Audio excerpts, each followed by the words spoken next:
Jim Devlin. Jim Devlin was a star pitcher for the Louisville Grays, one of baseball's earliest greats, until the 1877 game-fixing scandal ended his career. Investigators found Devlin and three teammates, George Hall, Al Nichols, and Bill Craver, accepting bribes to throw games.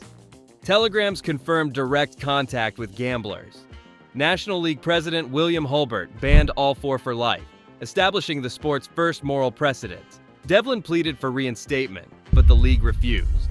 His downfall destroyed the Grays franchise and marked the first warning that greed could forever corrupt greatness. George Hall. Outfielder George Hall, one of baseball's first power hitters, led the league in home runs in 1876 before falling into disgrace a year later. In 1877, Hall joined teammates in fixing games for gamblers, helping sink the Louisville Grays season. Telegrams tied him directly to betting circles, leaving no room for defense. Commissioner Hulbert imposed lifetime bans on all involved. Hall made no appeal and never returned to professional baseball. His story stands as one of the earliest examples of fame undone by temptation and betrayal. Al Nichols. Al Nichols, a light-hitting utility player, became infamous in the 1877 Louisville Grays scandal. Investigations proved he joined Jim Devlin, George Hall, and Bill Craver in fixing games for gamblers. Though his role was minor, his guilt was treated equally. Telegrams confirmed his involvement, leading to a lifetime ban. Nichols denied wrongdoing but was never reinstated, showing early baseball's strict, unforgiving stance on integrity and corruption. Bill Craver. Bill Craver, captain of the 1877 Louisville Grays, was once seen as a leader before scandal ended his career. When the team's suspicious losses drew attention, Craver refused to cooperate with investigators. His silence was viewed as guilt, and he was banned for life along with his teammates. The decision was symbolic. If a captain could betray the game, anyone could. Craver's downfall cemented baseball's zero-tolerance policy on gambling. Hal Chase. Prince Hal Chase was one of baseball's most talented but corrupt players. Constantly accused of throwing games and bribing teammates, his charm couldn't save him forever. In 1920, after testimony during the Black Sox hearings, he was banned for life. Chase's manipulation and gambling ties made him baseball's first outlaw. His fall marking a turning point where unchecked corruption finally met permanent punishment and moral reckoning. Eddie Cicotte. Eddie Cicotte, one of the league's best pitchers, became central to the 1919 Black Sox scandal. Angry at owner Charles Comiskey's low pay, he accepted $10,000 from gamblers to lose World Series games. After confessing under oath, Commissioner Landis banned him and 7 teammates for life. Cicotte's betrayal erased a brilliant career, proving how desperation and greed could destroy greatness and reshape baseball's moral foundation forever. Shoeless Joe Jackson. Shoeless Joe Jackson, one of baseball's purest hitters, was banned for life for his role in the 1919 fix. Though he hit .375 in the series, Jackson admitted receiving $5,000. Commissioner Landis ruled even passive involvement intolerable. Jackson maintained innocence until his death, but MLB never forgave him. His story remains a tragic symbol of guilt, justice, and lost innocence in baseball's most haunting fall from grace. Lefty Williams. Lefty Williams, Chicago's second pitching ace, was banned for life for his part in the 1919 World Series scandal. Promised $10,000 to lose, he dropped all 3 games he pitched. Rumors said gamblers threatened him if he backed out, but Landis saw no excuse. Williams' career ended in disgrace, his story showing how fear and greed could erase integrity and end a promising career forever. Happy Felsch. Oscar Happy Felsch, a talented center fielder, was banned for life in 1921 for his role in the Black Sox fix. Tempted by gamblers' money, he joined the plot, but later admitted regret, claiming he was misled. His expulsion ended what could have been an all-star career. Felsch spent later years bitterly reflecting on lost chances, his ban reinforcing baseball's rule that honesty must always outweigh talent.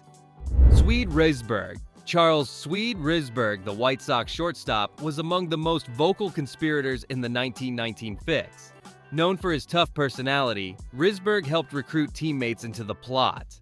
During the World Series, his errors and poor hitting raised suspicions. Despite being acquitted in court, he was banned for life by Commissioner Landis. Risberg never apologized. insisting many players cheated in other ways. His defiance made him one of baseball's most notorious figures, symbolizing the arrogance and corruption that forced MLB to create stronger moral oversight. Chick Gandil. Chick Gandil was the ringleader of the Black Sox scandal, connecting players with gamblers and orchestrating payments. A cunning first baseman and former boxer, Gandil negotiated the deal that doomed 8 careers. When the fix unraveled, he fled to California, never playing professional baseball again. Though he later denied full involvement, evidence and testimonies confirmed his leadership role. Landis's ruling permanently barred him and his co-conspirators. Gandil's actions defined how manipulation behind the scenes could devastate a sport, earning him infamy as baseball's original traitor. Fred McMullin. Fred McMullin, a little-used infielder for the 1919 White Sox, learned of the World Series fix and demanded hush money to stay silent. Though he barely played, that choice doomed his career. Commissioner Landis banned him for life with the others. McMullin never publicly discussed the scandal, fading into obscurity. His story proved that silence in the face of corruption was as damning as active. Participation in baseball's greatest betrayal. Buck Weaver. Buck Weaver, Chicago's fiery third baseman, knew of the 1919 fix but refused to take part. Yet Commissioner Landis banned him for life for failing to report the scheme. Weaver maintained innocence, insisting he played honestly, and spent decades seeking reinstatement unsuccessfully. Many still view him as a scapegoat punished for silence, not deceit. His story endures as a reminder that knowledge unspoken can destroy even the honest in baseball's eyes. Benny Kauff. Benny Kauff, a standout outfielder for the New York Giants, faced a lifetime ban in 1921 after being accused of selling stolen cars. Though acquitted in court, Commissioner Landis declared him morally unfit for baseball. Once compared to Ty Cobb for his speed and power, Kauff vanished from the game in disgrace. His case highlighted Landis's sweeping authority where public trust in baseball's image outweighed legal innocence or technical guilt. Lee Magee. Lee Magee, a fast, versatile player, was banned for life in 1920 after admitting to betting on his own team's games. He even approached teammates to join him. Following his release, Magee sued the Cubs for unpaid wages and lost both the case and his career. Commissioner Landis upheld the ban, emphasizing MLB's absolute intolerance for gambling. Magee's downfall became an early warning that small bets carried permanent consequences. Phil Douglas. Phil Douglas, a gifted pitcher for the New York Giants, was banned in 1922 after writing a letter to a rival manager offering to quit and help them win for money. Manager John McGraw exposed the scheme. Douglas, known for drinking issues, claimed it was a drunken joke, but Landis ruled it sabotage. His lifetime ban proved that even one reckless act could erase years of accomplishment overnight. Jimmy O'Connell. Jimmy O'Connell, a promising young outfielder, was banned for life in 1924 after offering $500 to Philly shortstop Heine Sand to ease up in a key series. Sand refused and reported the bribe. Commissioner Landis swiftly banned O'Connell and coach Cozy Dolan.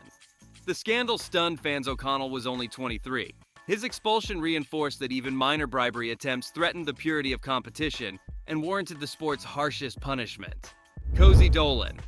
Cozy Dolan, a Giants coach, was banned in 1924 alongside Jimmy O'Connell for his role in the same bribery attempt.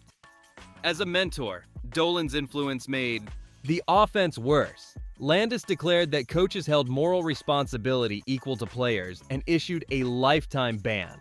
The ruling underscored that corruption could come from leadership as easily as youth, proving that greed and poor judgment could destroy even trusted figures. Gene Paulette. Gene Paulette, a first baseman in the early 1900s, was banned for life in 1921 for associating with gamblers. Although never proven to fix games, reports showed he accepted money from betting circles while under contract. Commissioner Kennesaw Mountain Landis ruled the association itself enough for expulsion. Paulette's quiet disappearance reflected MLB's post-Black Sox crackdown, proof that proximity to corruption alone could end a player's career. Mickey Mantle. In 1983, Commissioner Bowie Kuhn banned Mickey Mantle from MLB after he accepted a promotional job with an Atlantic City casino. Though he never gambled, the league viewed the connection as harmful to its image. Mantle was reinstated 2 years later by Peter Ueberroth. The brief exile reminded fans that even legends face scrutiny, reinforcing baseball's enduring sensitivity to gambling associations and the need to protect its moral reputation. Willie Mays. Willie Mays, like Mantle, was banned in 1983 for taking a promotional position with an Atlantic City casino. Commissioner Bowie Kuhn considered the job inappropriate for a baseball ambassador. Mays accepted the decision quietly and was reinstated in 1985. The episode, though short-lived, demonstrated MLB's strict anti-gambling standards even without actual betting. Mays' brief ban remains an odd blemish on an otherwise flawless legacy of grace and integrity. Ferguson Jenkins. In 1980, pitcher Ferguson Jenkins was suspended indefinitely after customs officers found cocaine, marijuana, and hashish in his luggage. Commissioner Bowie Kuhn ruled the discovery violated MLB's moral standards. Jenkins appealed successfully, and his ban was overturned after arbitration. Though reinstated, the case exposed baseball's early struggles with drug abuse among its stars. Jenkins's redemption later restored his legacy, but his suspension marked a pivotal moment in MLB's disciplinary evolution. Steve Howe. Steve Howe's immense talent was undermined by addiction. After 7 suspensions for drug use, Commissioner Fay Vincent banned him for life in 1992. His cocaine dependency repeatedly derailed comebacks despite multiple rehabilitation efforts. Howe appealed and was reinstated a year later under treatment conditions. His troubled career embodied baseball's struggle between punishment and compassion during the drug epidemic, an enduring reminder of wasted talent and fragile second chances. Jenrry Mejía. Jenrry Mejía of the New York Mets became the first player permanently banned under MLB's drug program after failing 3 PED tests by 2016. He denied wrongdoing, calling it a conspiracy, but MLB upheld the ruling. 2 years. Later, the league reinstated him conditionally, showing rare mercy. Mejia's case defined a new era of accountability proof that repeated defiance of doping rules could swiftly erase even a young career. John Coppolella. Atlanta Braves GM. John Coppolella was permanently banned in 2017 after MLB uncovered widespread fraud in international player signings. Investigators found he manipulated contracts and concealed bonuses to bypass spending limits. Commissioner Rob Manfred cited deliberate and sustained deception. 13 players were released, and the Braves were heavily penalized. Coppolella later apologized but remained exiled, a modern example that corruption can reach the front office as easily as the field. Brandon Taubman. Houston Astros executive Brandon Taubman was banned indefinitely in 2019 for verbally harassing female reporters during an ALCS celebration. His remarks, made in defense of a player with a domestic violence history, violated MLB's workplace standards. After public outrage, Commissioner Manfred issued the suspension. Though unrelated to gambling or PEDs, Taubman's ban expanded baseball's code of conduct, proving that integrity extends to character, professionalism, and respect off the field. Roberto Alomar. Hall of Famer. Roberto Alomar was banned from working in MLB in 2021 following an investigation into sexual misconduct allegations. Commissioner Manfred ruled that Alomar had violated league policy, removing him from consultant and honorary roles. Alomar denied wrongdoing, but the decision stood. The case reflected baseball's broader enforcement of workplace ethics, showing that misconduct, not just gambling or drugs, could permanently end a Hall of Famer's professional association. Tucupita Marcano. In 2024, Tucupita Marcano became the first active player in over a century banned for gambling. MLB found he placed hundreds of bets, including on Pittsburgh Pirates games, while under contract.